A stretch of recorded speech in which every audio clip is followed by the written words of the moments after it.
मैंने I would say कुछ time पहले ही है मेरे लाइफ में, मुझे लगता है अभी तक का सबसे ज़्यादा स्ट्रेस्ड टाइम मैंने अगर फेस किया था तो कुछ महीनों पहले ही किया है। और उस वक्त शायद मेरे आसपास वाले जिनके साथ मैंने कुछ वो बातें शेयर करी है कि मुझे बड़ी परेशानी हो रही है, मुझे नहीं पता कि मैं कमरे से भी कैसे बाहर निकलूं, मुझे नींद नहीं आ रही है, मैं क्या करूं। मैं क्योंकि मुझे आदत है मैं किसी के साथ नहीं सो सकती, मुझे अकेले रात, मुझे ऐसा लगता है कि मेरा टाइम है, चाहे मेरी पढ़ाई का टाइम है, चाहे मेरा मी टाइम है, सब ये मेरा है। मैं पूरे दिन आपके साथ बैठ सकती हूँ, रात को मेरा कमरा जब बंद हुआ, ये मेरा टाइम है। अपने आप को ठीक करना, अपनी बातों को सुनना, अपने समय को देखना। और मैंने इतने सालों में शायद पहली बार उस रात अपनी मम्मी को फोन किया था, मेरे पास आ सकती हो क्या, मुझे नींद नहीं आ रही। और उस वक्त शायद मुझे वैसा देखकर मेरी मॉम ने कहा था कि क्यों कर रहा है भगवान ऐसा। मैंने कहा वो नहीं कर रहा, कर्म तो मेरे ही है। किए होंगे कभी कुछ, पिछले जन्म में कुछ किया होगा, इस जन्म में कुछ किया होगा, नहीं याद है, घूम के तो मेरे ही कर्म आ रहे हैं। और जितनी सजा लिखी है मिलेगी, जितने दुख लिखे हैं मिलेंगे, सह लेते हैं, देखते हैं क्या दिखा रहा है। मेरा विश्वास नहीं उठ सकता, क्योंकि मुझे ऐसा लगता है कि अच्छा हो या बुरा मेरे ही कर्म है। कब के हैं बस मुझे पता नहीं, ताकि मैं क्या भगवान को बोल सकूं कि अरे भगवान ये नहीं पता मुझे, क्योंकि मुझे मेरा पिछला जन्म याद नहीं, मुझे इस जन्म में भी कल क्या खाया ठीक से याद नहीं। तो आपको नहीं याद रहता 10 साल पहले क्या हुआ होगा, कुछ चीजें अनइंटेंशनली आपसे हो जाती है। तो ठीक है, जो लिखा है मिलेगा, उसने लिख के रखा होगा तो मिलेगा, और नहीं लिखा होगा तो कोई दे नहीं सकता। कि आज कोई भी आप, चाहे आप किसी से झगड़ा करते हो, चाहे आपके परिवार में कोई आपको परेशान कर रहा है, चाहे आपके रिश्ते नाते हैं, कि जो जिंदगी में भगवान ने लिख के भेजा है कि ऐसे कर्म किए तब ये फल तो तुमको भोगना पड़ेगा, वो तो मिलेगा।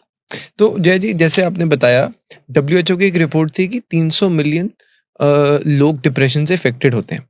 तो मेंटल स्टेट बहुत खराब है, लोग बहुत ज़्यादा ओवर थिंकिंग करते हैं, परेशान होते हैं। तो आप भी कहीं ना कहीं एक मेंटल इस स्टेट में थी, डिप्रेशन, आप डिप्रेस फील कर रहे थे? और अगर थे तो वो उससे निकले कैसे? मैं निकलने वाली बात पे ज्यादा लाइट नहीं, मेरे लिए निकलना यही थॉट है कि मेरा एक्सेप्टेंस, मैं चीजों को एक्सेप्ट करती हूँ। मैं क्यों, क्या, कैसे, हो गया भाई, हो गया, अब कुछ हो नहीं सकता इसका, जो हो गया वो हो गया। अब जो अब खुद के कंट्रोल में, उस पर काम करना शुरू करो। तो मेरे कंट्रोल में था मेरी मम्मी को बुलाना, मैंने बुलाया।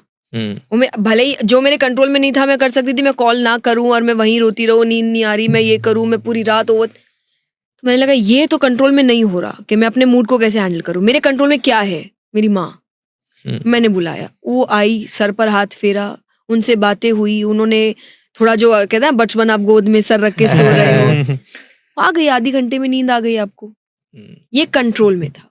तो जब ऐसी सिचुएशन आए ना, जब आपको लग रहा है समझ नहीं आ रहा, तो बस उस वक्त नजर डालो मेरे कंट्रोल में क्या है और उस पर अपना काम शुरू करो। माँ ने क्या बोला? कुछ नहीं बोला। मैं यही, क्योंकि कुछ मुझे ऐसा लगता है आपकी जिंदगी में कई ऐसी चीज होती है जिसका सोल्यूशन एक्चुअली कुछ नहीं, rather than just waiting and watching कि क्या होगा। तो कुछ था नहीं, बात यही थी कि आप एक दूसरे के साथ है और आपको जिस वक्त किसी ऐसे की जरूरत है जो सच में आपको वो सेफ्टी महसूस कराए कि दुनिया में कोई भी आपको हर्ट कर सकता है।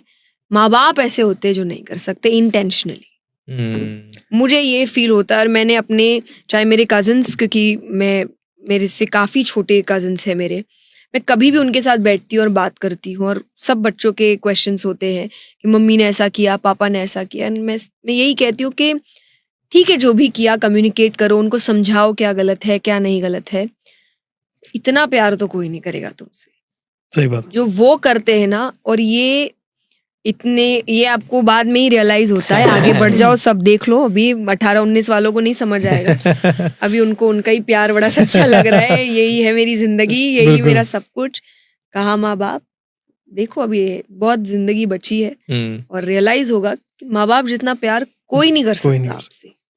इतने सेल्फलेस होते हैं ये कुछ नहीं चाहते आपसे, कुछ भी नहीं। एक आप शॉपिंग कर रहे हो, वो अपने ऊपर 200 खर्चा ना करे और आपके सब ऊपर 2 लाख खर्चा करने में सोचे ना। सिर्फ ये देखना कि आपके चेहरे पे स्माइल आ जाए, खुश हो जाए ये बच्चा। और मुझे ऐसा लगता है कि शायद वो हर चीज, जैसे आप कहते हैं अच्छे के लिए होती है।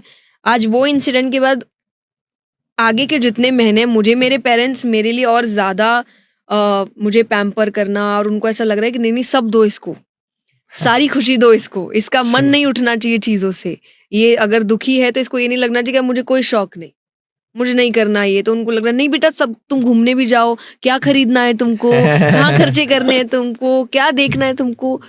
और मुझे ऐसा लग रहा है चलो ठीक है, उससे और हमारा रिलेशन अच्छा हो गया। और शायद मुझे उस वक्त वापस से रियलाइज हुआ कि कुछ भी खराब चल रहा होगा, ये दो लोग हमेशा मेरे साथ सही रहेंगे। होंगे। बिल्कुल साथ रहेंगे।